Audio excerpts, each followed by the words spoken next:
2018 বিশ্বকাপে ক্রোয়েশিয়াকে হারিয়ে রাশিয়ার মাটিতে শিরোপা উৎসব করেছিল ফ্রান্স। কাতার বিশ্বকাপেও তারা টানা দ্বিতীয়বার বিশ্ব চ্যাম্পিয়ন হওয়ার দ্বারপ্রান্তে পৌঁছে গিয়েছিল, কিন্তু ফাইনালে ফরাসিদের হৃদয় ভেঙে ট্রফি উঁচিয়ে ধরে আর্জেন্টিনা। সেবার ফরাসিদের পরপর দুবার বিশ্বকাপ জিততে পারলে ফুটবল ইতিহাসে এক অনন্য ও অভিজাত তালিকায় প্রবেশ করতে পারত ফ্রান্স।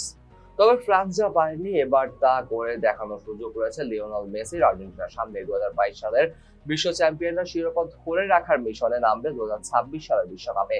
আলবিসেলেস্তাদের সামনে সুযোগ রয়েছে ইতালি ও ব্রাজিলের পর বিশ্বের তৃতীয় দেশ হিসাবে পরপর দুবার বিশ্বকাপ জয়ের ইতিহাস করার।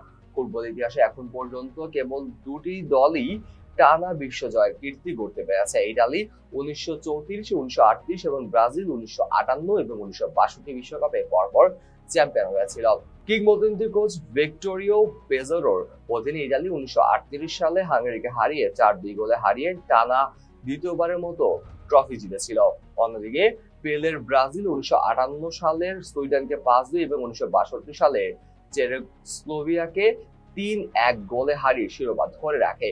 ইতিহাসের এই পাতায় নাম লেখানোর হাতছানি থাকলেও শান্ত ও সহজাত আছেন আর্জেন্টিনার মাস্টারমাইন্ড কোচ লিওনেল স্কালোনি। তিনি খুব ভালো করেই জানেন বিশ্বজুড়ে কোটি কোটি আর্জেন্টাইন সমর্থক তার কাছ থেকে এবার শিরোপা ধরে রাখার প্রত্যাশাই করছে।